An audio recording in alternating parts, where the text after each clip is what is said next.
Appreciate you checking out this video. If you're new here, welcome as well. Hope you all having a fantastic day. Shout out to the 19.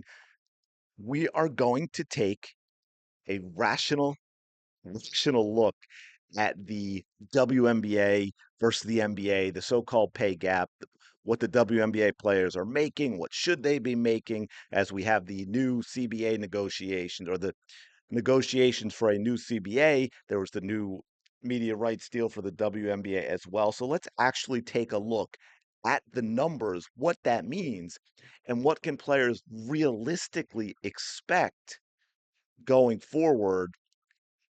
And hopefully that is what they're truly thinking publicly. I'm a little worried that the players are a little out there with what their expectations are.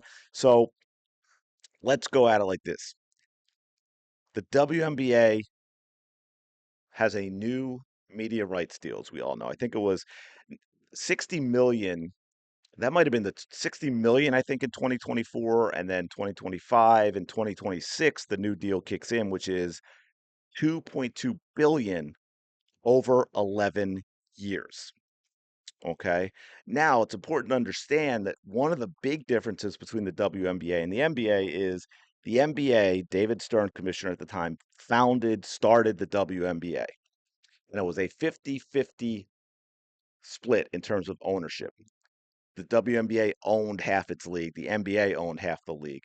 Now that's been reduced in 2022. Some outside investors popped in $75 million. The split is now 42% to the NBA, 42% to the WNBA, and 16% to outside investors.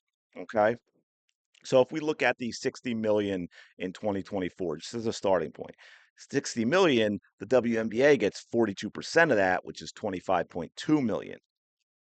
You divide the 25.2 million by the 12 teams, and we're talking about 2.1 million per team. Okay, you've got WNBA, NBA, outside investors. With the NBA, you have the owners, 50%, players, 50%.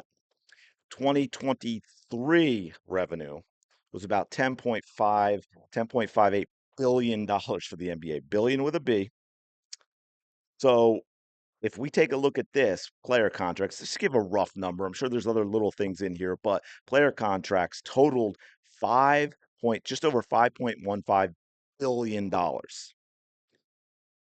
If we look at the average and the number of players, the number of contracted players. So now that add that up individually because that average on it's a flat number there, but roughly, okay, it's basically the 50% revenue is going to player salaries. Okay, about 50%, clearly. Now, the WNBA players and media who want to support them all too often say that the WNBA deserves that same split. Let's listen. Got it here, and here we go. Let's unpack what the WNBA wage conversation is about. No, they don't want Steph Curry money. Well, they don't not want Steph Curry money, but that's just because Steph could pay the salary of every woman in the WNBA and still have enough left over to sign Le'Veon Bell. Anyone can make the argument that a younger, smaller, less popular league can't pay the same amount as the NBA. What's harder is arguing they can't pay the same percentage, which is what WNBA players are trying to tell you. Okay, before we get into longer, it is not harder at all, as we are about to show you after this, and as I set up with that breakdown of league ownership. But let's keep going. They recognize the difference in how much money each league brings in, but they do want a higher percentage of their league's revenue. Remember, NBA players get about 50% of what the league calls basketball-related income. A Forbes report last year estimated that WNBA players only get about 25% of BRI. Well, Rachel, 25% is actually saying it too nice. It's actually closer to around 22%. Yeah, and the big conversation about WNBA salaries and all of that that's been going on. What is from a player and from players in general, your teammates, what is that opinion and how do you guys handle all those conversations? We are not asking to get paid what the men get paid. We're asking to get paid the same percentage of revenue shared. Okay. Do you know what I'm saying? Got it. So that's a huge misconception. That's a huge misconception. Got it. Okay, for sure. Yeah, because every video is like, oh, this person gets paid this person gets paid that, right? So I want to be really clear about that. I don't think I should get paid the same as LeBron. Okay, well, let's talk about that misconception, okay? Because you're still being ridiculous with what you're asking for and at best deceptive. Let's set aside for a moment the losses because again, that should change with the much bigger media rights deal coming for the league and for these players, okay? Let's assume they turn a profit, as I said, or they at least break even with the new media rights deal when that kicks in. Again, for the WNBA, it's players, owners get 42%, right? The WNBA itself gets 42%. The NBA gets 42%, for the 300, 400 million, whatever it is they've kicked in to keep this thing going. The outside investors get 16%. The max players can get is about 21% or so. So that guy saying it was only about 22% when he corrected her on the 25, saying, oh, it's not even that much. Well, he was actually accurately reporting on what it should be, yet made it seem like it was far too low and unfair. So, what if the WNBA generated NBA revenue of $10 billion, right? Insane. Let's say it happened. The players would not get the 5 billion the NBA players get, even though the revenue is the same. They would get about 2.1 billion of that, and that would actually be a 50-50 player owner split. There's the part when they talk about the misconception is, well, we just want the same revenue split. Okay, but the revenue of the league for you, for the WNBA, is only 42%. So if you're splitting that with the owners, you are talking about 21% that would go to the players, right? It is impossible for WNBA players to get the NBA revenue split. Well, again, technically, they would be between them and the WNBA owners, but that would only be 21% of the overall revenue because the league only gets 42% of the overall revenue. Does that make sense? I hope that makes sense.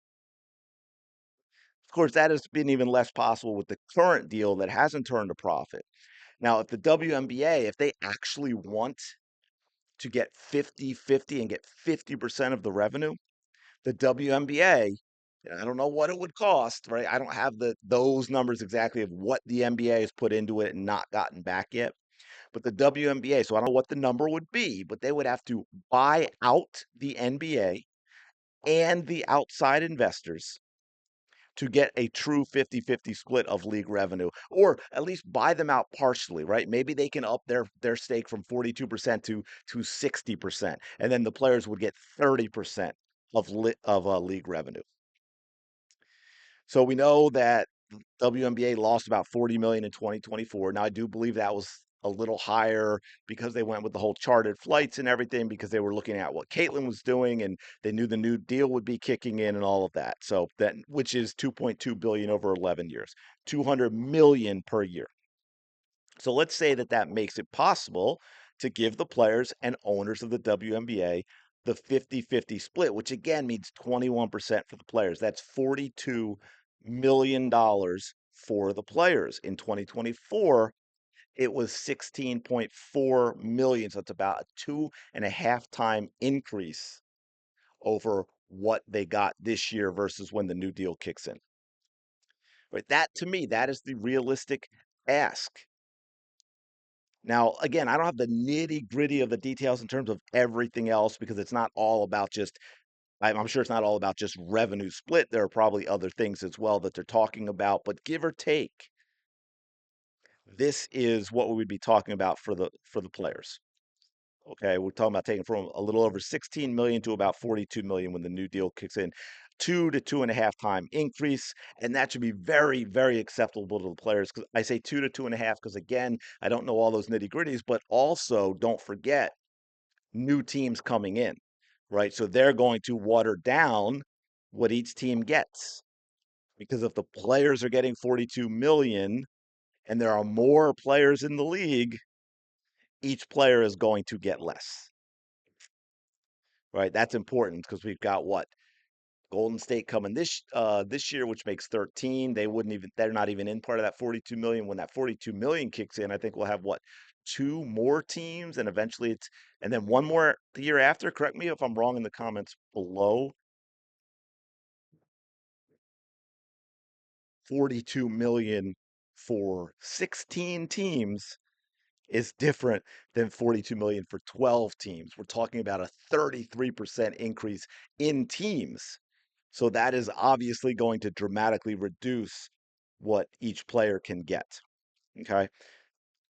So that's important to take into consideration as well if you're going to look at it in terms of individual players as opposed to the revenue for the players, because there'll be a lot more players. So again, for the WNBA to ever get anywhere near that 50% of league revenue, the whole pie, NBA and outside investors would have to be bought out, and I'm going to guess that would cost a lot of money, and the WNBA would have to also be very, very secure in its profitability going forward, because they would no longer have the NBA to cover losses. So last thing I'm going to add, I know this wasn't very entertaining, but some people really love this stuff. So hopefully, hopefully this video does well. Smash the like button. But I'm sorry, I am going to have to take a parting shot at the insane player entitlement that we've seen over the years with this stuff. These are players, athletes, human beings getting paid very good money. Okay. And I know people will scream at that because they're looking at the top of the top in professional sports with the NBA, NFL, NHL, Major League Baseball, and all that. But relative to the average American, to play a sport you love that nobody ever even really watched, and it's less than half a year for the season, 4 or 5 months, and it's supported by taking money out of the NBA, I'm not sure what it is you're complaining about. Okay, athletes are not guaranteed to make insane money.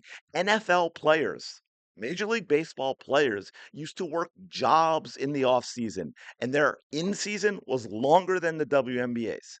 Okay, football players, NFL football players would go do jobs like construction in the off season. Okay, in the summer. So, I mean, just think about all the sports that are out there. So many that none of you even know exist. You know how many make a comfortable living? Not many. I mean, come on, everyone, where is your support for the archers out there, male and female? So maybe, I'm not saying the WNBA players should just take nonsense, but maybe they should look at the whole situation, realize what is fair and what a good situation they are in, and we'll go from there.